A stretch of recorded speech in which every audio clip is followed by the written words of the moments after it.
ಹೊನ್ನಾವರ ತಾಲೂಕು ನಾಮಧಾರಿ ನೌಕರರ ಕ್ಷೇಮಾಭಿವೃದ್ಧಿ ಸಂಘದ ವತಿಯಿಂದ ನಾಮಧಾರಿ ಸಮಾಜದ ಪ್ರತಿಭಾವಂತ ವಿದ್ಯಾರ್ಥಿಗಳಿಗೆ ಪ್ರತಿಭಾ ಪುರಸ್ಕಾರ ಕಾರ್ಯಕ್ರಮ ಪಟ್ಟಣದ ನಾಮಧಾರಿ ಸಭಾಭವನದಲ್ಲಿ ಜರುಗಿತು. ದೀಪ ಬೆಳಗಿಸುವ ಮೂಲಕ ಕುಮಟಾದ ಖ್ಯಾತ ವೈದ್ಯ ಡಾಕ್ಟರ್ ಪ್ರಭಾಕರ್ ಎಂ ನಾಯ್ಕ್ ಕಾರ್ಯಕ್ರಮಕ್ಕೆ ಚಾಲನೆ ನೀಡಿದರು. ಬಳಿಕ ಮಾತನಾಡಿದ ಅವರು, ಪ್ರತಿಭೆಗಳು ಹೊರಹೊಮ್ಮಲು ಶಿಕ್ಷಕರ ಪಾತ್ರ ಬಹುಮುಖ್ಯವಾಗಿದೆ. ಆರ್ಥಿಕವಾಗಿ ವಿದ್ಯಾರ್ಥಿಗಳಿಗೆ ಸಹಾಯಧನ ನೀಡಿದರೂ ಸಹ ನಿಜವಾದ ಪ್ರತಿಭಾ ಪುರಸ್ಕಾರ ಶಿಕ್ಷಕರಿಗೆ ಸಂದಬೇಕು. ಯಾವೊಬ್ಬ ವಿದ್ಯಾರ್ಥಿಗಳು ಹಣಕಾಸಿನ ಅಡಚಣೆಯಿಂದ ಶಿಕ್ಷಣ ಮೊಟಕುಗೊಳಿಸುವಂತಾಗಬಾರದು. ತಮ್ಮ ತಂದೆಯ ಹೆಸರಿನಲ್ಲಿ ಪ್ರತಿ ವರ್ಷ 10,000 ನೀಡುವುದಾಗಿ ಘೋಷಿಸಿದರು. ನಾಮಧಾರಿ ಸಂಘದ ಕಾರ್ಯಕ್ರಮ ಆದ್ದರಿಂದ ನಾನು ನೋಡ್ತಾ ಇದ್ದೇನೆ. ಇಲ್ಲಿ ನಾನು ಒಂದು ಅಬ್ಸರ್ವ್ ಮಾಡ್ತೇನೆ ಅಂದರೆ, ನನ್ನ ಹೆಚ್ಚಿನ ಸಂಖ್ಯೆಯಲ್ಲಿ ನಾವು ಶಿಕ್ಷಕರನ್ನೇ ಹೊಂದಿದ್ದೇವೆ. ಮತ್ತೆ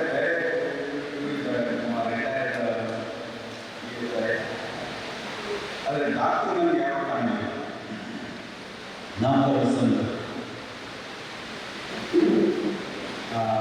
ನಾನೇನಾದರೂ ನೌಕರಿಗೆ ಅಂತೇಳಿ ಕನ್ಸಿಡರ್ ಮಾಡೋದಾದರೆ ನಾವು ಸೆಲ್ಫ್ ಎಂಪ್ಲಾಯ್ಮೆಂಟ್ ಅಂದರೆ ನಮ್ಮ ನಾವೇ ಮಾಡ್ಕೊಳ್ಳೋದು. ಅವೇನಾದ್ರು ಕನ್ಸಿಡರ್ ಮಾಡೋದಾದರೆ ಇದು ಸದಸ್ಯರನ್ನು ಆತಂಕಕ್ಕೆ ರೆಡಿ ಇಲ್ಲ.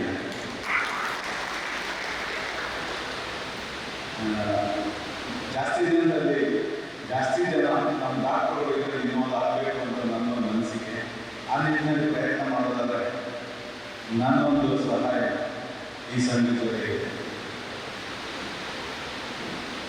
ಯಾಕಂದರೆ ಈಗ ನಮ್ಮ ಸಮಾಜದಲ್ಲಿ ಭಾಳ ಜನ ಡಾಕ್ಟರ್ಗಳು ನಮ್ಮ ಉತ್ತರ ಕನ್ನಡ ಜಿಲ್ಲೆಯಲ್ಲಿ ಖಂಡಿತವಾಗಿ ನಾವು ಭೇಟಿಯಾದರೆ ಅವರು ಈ ಸಂಘದ ಅಂದರೆ ನೌಕರರಿದ್ದಾರೆ, ಪ್ರೈವೇಟ್ ನೌಕರರಿದ್ದಾರೆ. ನಾವು ಖಂಡಿತವಾಗಿ ಭೇಟಿಯಾದರೆ ಅವರು ಈ ಸಂಘದ ಸದಸ್ಯರಾಗ್ತಾರೆ. ಹೊನ್ನಾವರದ ವಾಣಿಜ್ಯ ತೆರಿಗೆ ಅಧಿಕಾರಿ ಗಣೇಶ್ ನಾಯ್ಕ್ ಮಾತನಾಡಿ, ಎಸ್ಎಸ್ಎಲ್ಸಿ ಪಿಯುಸಿ ಹಂತದ ಸಾಧನೆ ಅಂತಿಮವಲ್ಲ. ಪ್ರತಿಭಾ ಪುರಸ್ಕಾರ ಎನ್ನುವುದು ಮುಂದಿನ ಹಂತದ ಶೈಕ್ಷಣಿಕ ಸಾಧನೆಗೆ ಹುರಿದುಂಬಿಸಲು ಪ್ರೋತ್ಸಾಹಿಸುವುದು. ಗುರು ಹಿರಿಯರ ಮಾರ್ಗದರ್ಶನ ಅವಶ್ಯ. ಪಿಯುಸಿ ನಂತರ ಭವಿಷ್ಯ ಉಜ್ವಲವಾಗುವ ಶಿಕ್ಷಣ ಪಡೆಯಿರಿ. ಅದನ್ನು ಆಯಾ ವಲಯದ ಪರಿಣಿತರಿಂದಲೇ ಮಾಹಿತಿ ಪಡೆದು ಕೋರ್ಸ್ ಆಯ್ದುಕೊಳ್ಳಿ. ಮುಂದಿನ ದಿನಗಳಲ್ಲಿ ಎಐ ತಂತ್ರಜ್ಞಾನ ಉದ್ಯೋಗಾವಕಾಶವನ್ನ ಕಸಿಯುವ ಸಾಧ್ಯತೆ ಇದೆ. ಈ ಎಲ್ಲಾ ಸವಾಲುಗಳನ್ನು ಎದುರಿಸುವ ಜೊತೆಗೆ ಉದ್ಯೋಗ ಪಡೆಯಬೇಕಿದೆ ಎಂದು ಸಾಧಕ ವಿದ್ಯಾರ್ಥಿಗಳಿಗೆ ಕಿವಿಮಾತು ಹೇಳಿದರು.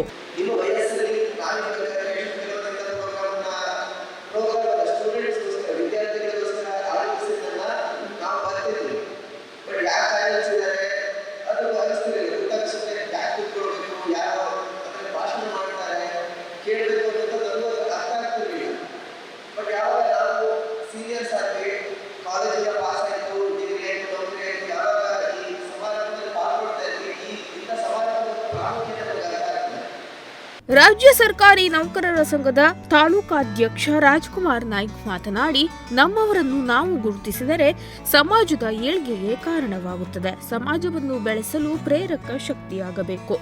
ಇಂದು ನಮ್ಮ ಸಮಾಜದವರು ಎಲ್ಲ ಕ್ಷೇತ್ರಗಳಲ್ಲಿಯೂ ಉದ್ಯೋಗಾವಕಾಶ ಹೊಂದಿದ್ದಾರೆ. ಇದು ಹೆಮ್ಮೆ ಪಡುವ ವಿಷಯ ಎಂದರು.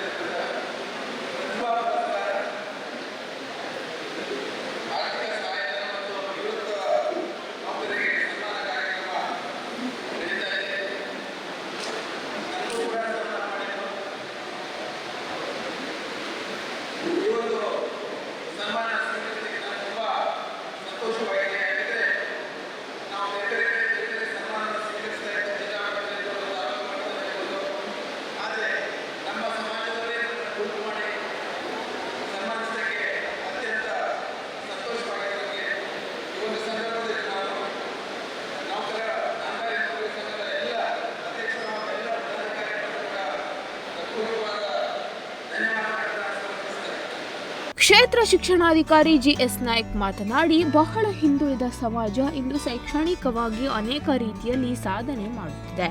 ಈ ಹಂತದ ಸಾಧನೆಗೆ ಹಿಗ್ಗದಿರಿ. ಮುಂದಿನ ಹಂತದ ಸಾಧನೆ ಏನು ಎನ್ನುವುದು ಜೀವನದ ಭವಿಷ್ಯ ನಿರ್ಧರಿಸುತ್ತದೆ. ಸತತ ಪರಿಶ್ರಮದಿಂದ ಯಶಸ್ಸು ಸಾಧ್ಯ ಎಂದು ವಿದ್ಯಾರ್ಥಿಗಳಿಗೆ ಕರೆ ನೀಡಿದರು.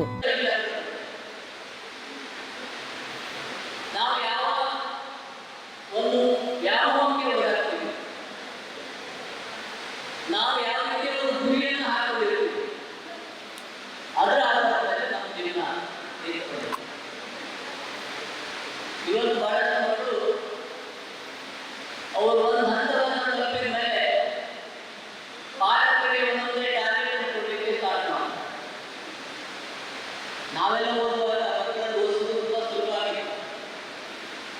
ಅವರಿಗೆ ಬೇಕಾದಂತಹ ಒಂದು ಬಟ್ಟೆ, ಪುಸ್ತಕ,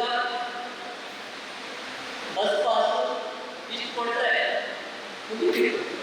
ಆದರೆ ಇವತ್ತು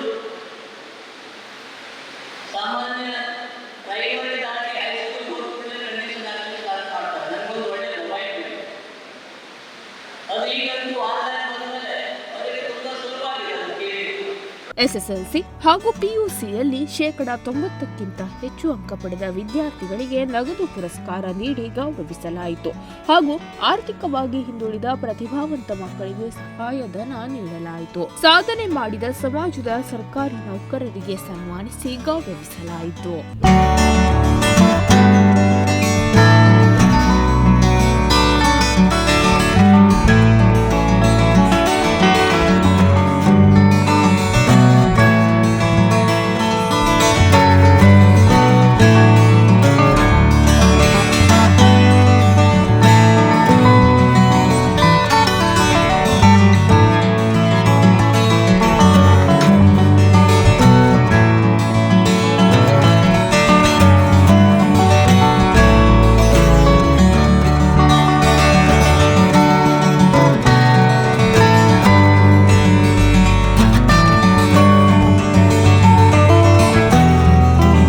ಕಾರ್ಯಕ್ರಮದ ಅಧ್ಯಕ್ಷತೆ ವಹಿಸಿದ್ದ ತಾಲೂಕಾ ನಾಮಧಾರಿ ನೌಕರರ ಕ್ಷೇಮಾಭಿವೃದ್ಧಿ ಸಂಘದ ಅಧ್ಯಕ್ಷ ಸುದೇಶ್ ನಾಯ್ಕ್ ಮಾತನಾಡಿ, ಸಮಾಜದ ಸಾಧಕರ ಸಾಧನೆ ಅವಲೋಕಿಸಿದರೆ ಇತರೆ ಸಮಾಜದ ಸಾಧಕರಿಗೆ ಮಾದರಿಯಾಗುತ್ತದೆ. ಕಾರ್ಯಕ್ರಮಕ್ಕೆ ಸಹಕರಿಸಿದ ಸರ್ವರಿಗೂ ಕೃತಜ್ಞತೆ ಸಲ್ಲಿಸಿದರು.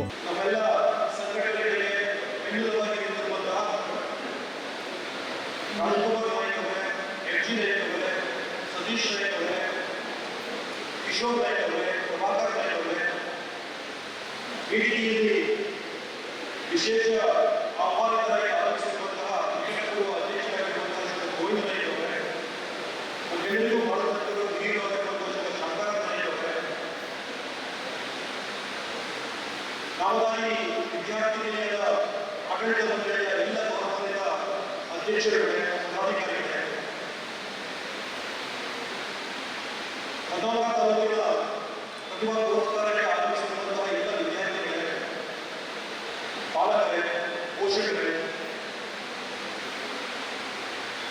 ಪತ್ರಿಕಾ ಮಾಧ್ಯಮದ ಮತ್ತು ದೃಶ್ಯ ಮಾಧ್ಯಮದ ಎಲ್ಲ ಸ್ನೇಹಿತರುಗಳೇ, ನಮ್ಮ ಸಂಘದ ಎಲ್ಲ ಪದಾಧಿಕಾರಿಗಳೇ, ಸದಸ್ಯರುಗಳೇ, ವೇದಿಕೆಯಲ್ಲಿ ತಾಲೂಕಾ ಪ್ರಾಥಮಿಕ ಶಾಲಾ ಶಿಕ್ಷಕರ ಸಂಘದ ಅಧ್ಯಕ್ಷ ಎಂಜಿ ನಾಯ್ಕ್, ಲೋಕೋಪಯೋಗಿ ಇಲಾಖೆಯ ಸಹಾಯಕ ಕಾರ್ಯನಿರ್ವಾಹಕ ಅಭಿಯಂತರ ಎಂಎಸ್ ನಾಯ್ಕ್, ಜಿಎಚ್ ನಾಯ್ಕ್, ಪ್ರಭಾಕರ್ ನಾಯ್ಕ್, ಸತೀಶ್ ನಾಯ್ಕ್, ಕಿಶೋರ್ ನಾಯ್ಕ್, ಶಾಂತಾರಾಮ್ ನಾಯ್ಕ್ ಉಪಸ್ಥಿತರಿದ್ದರು. ಸಾಧಕ ವಿದ್ಯಾರ್ಥಿಗಳ ಪಾಲಕ ಪೋಷಕರು ಹಾಜರಿದ್ದರು. ನಾಗರಾಜ್ ನಾಯ್ಕ್, ನುಡಿಸಿರಿ ನ್ಯೂಸ್, ಹೊನ್ನಾವರ.